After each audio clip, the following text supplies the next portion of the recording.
জুলাই সনদের আলোকে আমরা গণভোটের ব্যালটে উপস্থাপনীয় প্রশ্নও নির্ধারণ করেছি। অন্তর্বর্তীকালীন সরকারের প্রধান উপদেষ্টা ডক্টর মোহাম্মদ ইউনূস আছেন মহা ঝামেলায়। নির্বাচনের আগে তার দিকে তাকিয়ে আছে 3 রাজনৈতিক দল বিএনপি, জামাত এবং এনসিপি। তবে প্রশ্ন হচ্ছে, ডক্টর ইউনূস কোন দিকে যাবেন? শুনতে আপনার খানিকটা খটকা লাগতে পারে।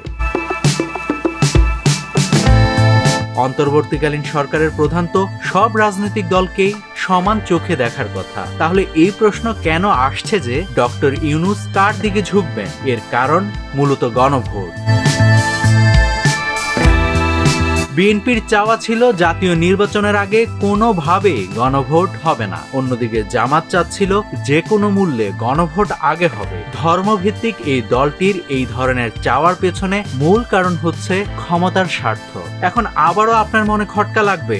আপনারা ভাবছেন কোনো রাজনৈতিক দলের যদি সত্যিকার অর্থে ক্ষমতার মোহ থাকে তাহলে তো সে নির্বাচনটাই চাইবে, কিন্তু জামাত কেন তা চাচ্ছে না? এর কারণ খুঁজতে গিয়ে বের হয়ে আসলো থলের বিড়াল।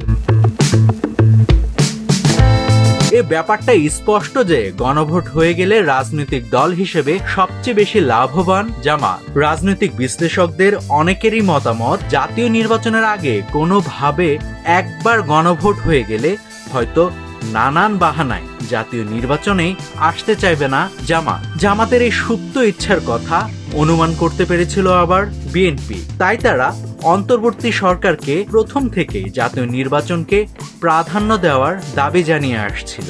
অবশেষে সেই ডাকে সাড়া দিয়েছে সরকার। গত বৃহস্পতিবার উপদেষ্টা মণ্ডলীর সাথে বৈঠকের পর প্রধান উপদেষ্টা ডক্টর ইউনূস জানিয়ে দেন যে জাতীয় নির্বাচনের দিনই গণভোট, এর আগে কোনোভাবেই নয়।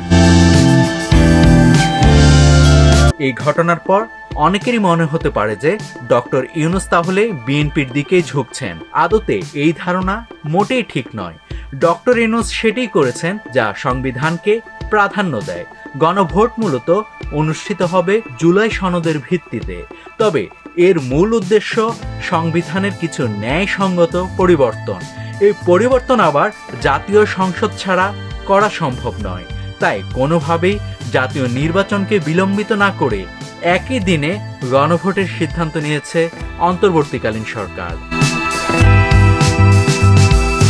নাভিদ হাসান, সোনালী নিউজ।